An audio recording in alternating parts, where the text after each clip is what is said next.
ಬಿಟ್ಟಿ ಕೊಟ್ರೆ ನಂಗೊಂದು ನಮ್ಮಪ್ಪನಿಗೊಂದು ಅಂತಾರೆ. ನಾವೇನ್ ಬಿಟ್ಟಿ ಬಿದ್ದಿದೀವಾ ಅನ್ನೋದು ಕೇಳಿದ್ದೇವೆ. ಬಿಟ್ಟಿ ಚಾಕರಿ ಮಾಡಿಸ್ಕೊಳ್ಳೋದು ಅನ್ನೋದು ಗೊತ್ತಿದೆ.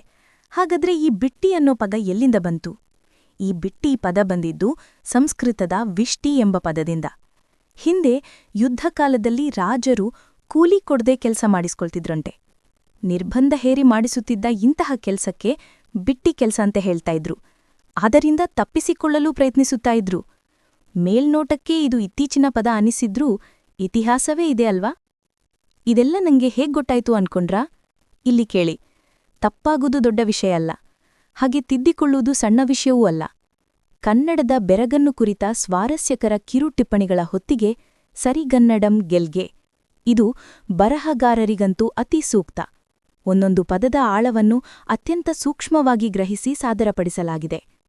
ಅಪಾರ ಅವರ ಈ ಪುಸ್ತಕ ನನ್ನ ಮನಗೆಡ್ಡ ಹೊತ್ತಿಗೆಗಳಲ್ಲಿ ಒಂದು. ಪ್ರತಿಗಳು ಛಂದಾ ಪುಸ್ತಕ, ಬೆಂಗಳೂರಿನಲ್ಲಿ ಲಭ್ಯವಿರುತ್ತದೆ. ಸರಿಗನ್ನಡಂ ಗೆಲ್ಗೆ, ಸರಿಗನ್ನಡಂ ಬಾಳ್ಗೆ.